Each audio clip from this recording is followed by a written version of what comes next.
Now we want to work on the third activity, which is a terrain contour. The terrain contour also is a hand-eye coordination, observational skills. We are now starting to access looking at planes, meaning different angles of an object, and trying to create volume with those. The first thing that I want to do is maybe start off with something simple, like a vessel, like some kind of bowl or pot.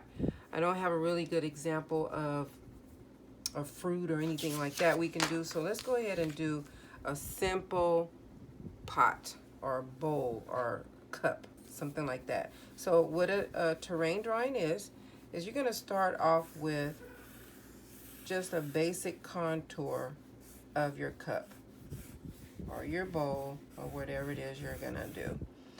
Think about these arches being an entire ellipse. This is an ellipse right here. There's gonna be an ellipse in there.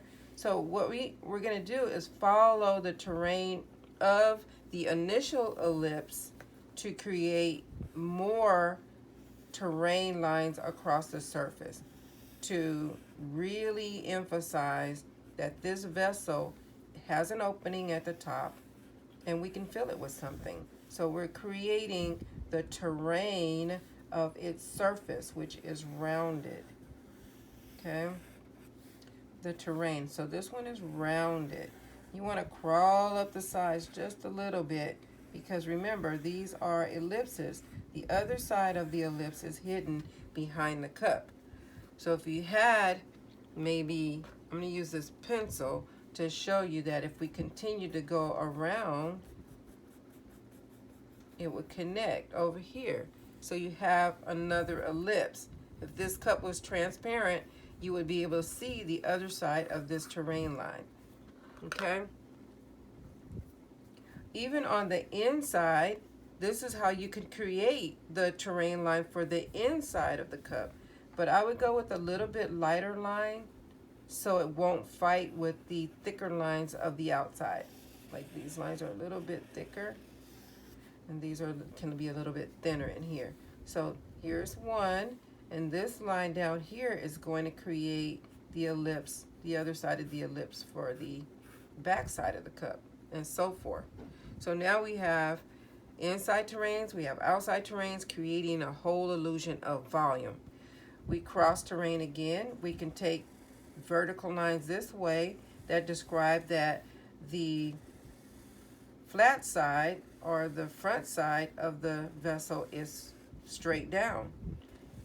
And as you can see, I'm angling these lines a little bit because the bottom ellipse down here on this cup is smaller than the top one. So these lines have to angle toward it. They all have to stay in the same orientation as this line and this line. So, but they angle in until they meet. So that would be cross-terrain lines. Cross-terrain lines. The inside also has cross terrains. I would just make those a little bit lighter. And when you're using a pen, it's kind of weird. It seems like all of the lines stay pretty thick. So you have cross terrain on the inside, you have cross terrain on the outside. So we have a full-on vessel that is done in a cross terrain idea. Not only that, I mean, say for instance, let's draw a pencil down here. We have a pencil. Okay. So this pencil, we want it to look rounded, right? So we have to start off with an ellipse down here, and then we do terrain lines to describe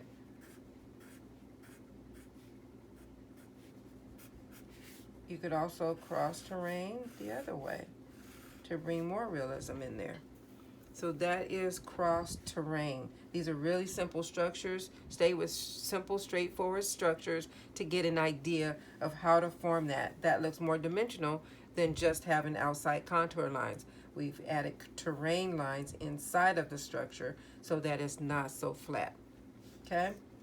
So I'll see you back at the next tutorial.